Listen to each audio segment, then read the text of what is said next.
Croeso chi yma ar y dechrau wythnos fawr y Nadolig. Dwi wedi symud allan o'r gell, dwi wedi dod at yr addurniadau ar gyfer y myfyrdod heddiw. Rwan yn y ffilm Robin Hood, Prince of Thieves, mae'r elyniaeth rhwng arwr coedwig Sherwood a Sheriff Nottingham yn ganolbwynt y stori. A mae'r Sheriff yn cael ei bortreadu'n effeithiol gan yr actor Alan Rickman, oedd yn gallu cyfleu ryw ochr sinister, fel ac y gnath yn wir yn ffilmiau Harry Potter fel Severus Snape. Mewn un olygfa, mae'n cwyno am y ffordd mae Robin Hood yn troi allan i fod yn boblogaidd gan y werin. Mae o'n arwr gan y werin. Maen nhw'n ei garu fo. Ac mae o mor flin, mae'n rhoi gorchymyn i'w eisiau ni godi mwy o drethu, mynd ati i ddal Robin, ac ar ben y cwbl mae'n gweiddi, cancel Christmas. Wrth gwrs, yn y ffilm, mae'n cyfleu jyst mor rhwystredig a blin ydy'r Sheriff, ond doedd neb yn meddwl bod o wir yn mynd i ganslo'r dolyg yna gwaith. Ac eto, dyna oedd y penawdau y ddoi yn y papurau newyddion ar ôl cyhoeddiad Boris Prynawn Sadwrn. PM cancels Christmas, meddai un. Bozo stuffs Christmas, meddai un arall. Christmas is cancelled. Rwan, tydw i ddim am wneud yn fach o siom nifer o bobl. Mae wedi bod yn flwyddyn hynod o anodd i gymaint. Ar anawsterau fydd yn codi'n economaidd heb sôn am y poen emosiynol mae nifer yn profi yn fawr iawn.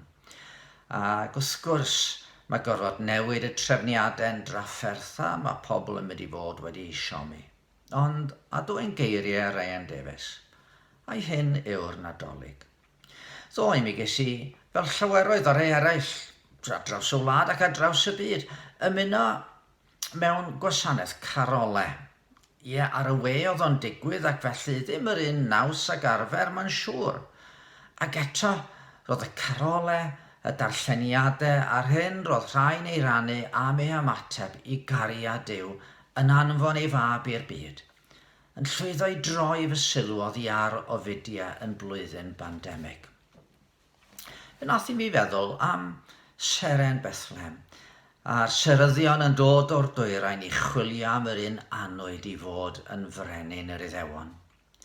Ar ei taith yr hyn oedd yn denu sylw oedd y seren newydd yma oedd wedi ymddangos, oedd nhw wedi cyfareddu gyda hon, gan feddwl fod na ryw arwyddocad mawr iddi.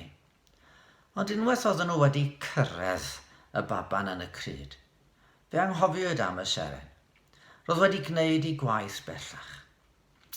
Bellach un arall oedd yn peri iddyn nhw rhyfeddu ac addoli. A dyna bwynt dathlu, y trimmings yma ac yn y blaen.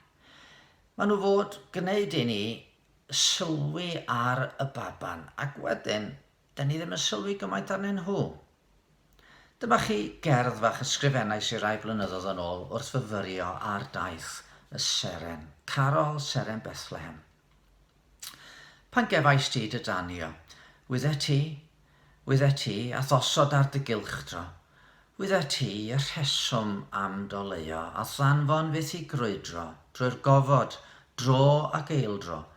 Wydde ti, i wybren dyn i deithio, wydde ti. A deithiais dar deinion ato ef, drwy'r eangderau meithion ato ef, draw heibio i oreion, Pleiaders, Mawrth a Neifion, i gwmni yr angylion, ato ef, uwch bryniau beichiog Seion, ato ef. A synnais di o'i ganfod yn y cryd, dy grewr yno'n ddinod yn y cryd. Bugeiliad llwm yn trafod a'r doethion mewn mydandod, a Duw yn ceisio cysgod yn y cryd,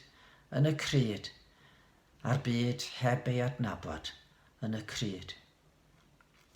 Ar ôl goleuo'r beidi, rhaid oedd mynd i bellter oer y fagddu, rhaid oedd mynd. Bodlonais darlewyrchu am enid a diflannu yw olau ef dywynu. Rhaid oedd mynd. Rhaid oedd mynd. A Herod yn dadebru. Rhaid oedd mynd. Ydych chi'n ei weddio? Arglwydd yn Duw, da ni yn cyfaddu yn bod ni yn cael y flwyddyn yma'n flwyddyn na beth thebyg erioed o'r blaen yn hanes. Mae cymaint o bobl yn stryglan a da ni'n cydymdeimlo ddiwn tad yn fawr a phobl sydd yn ei chael i'n gyfnod anodd. Ac eto o Dduw, y mae golau Crist yn parhau i lywyrchu. A da ni'n gofyn am y gras yr wythnos hon unwaith eto i ganolbwyntio ar y gobaith sydd yn dod o wybod dy fod ti wedi dod yn agos at yn byd ni. Dy fod ti wedi danfon dy fab i fod yn waredor a fod gobaith i'w ganfod yn yr arglwydd Iesu Grist. Pwy bynnag yda ni, beth bynnag ydy'r sefyllfa, a da ni'n gallu rhoi'n hyn o'r newydd heddiw yn dy ddwylo di yn ddiolchgar. Amen. Canslo'r Nadolig, Scarcely Believe. Ewch dan fendith.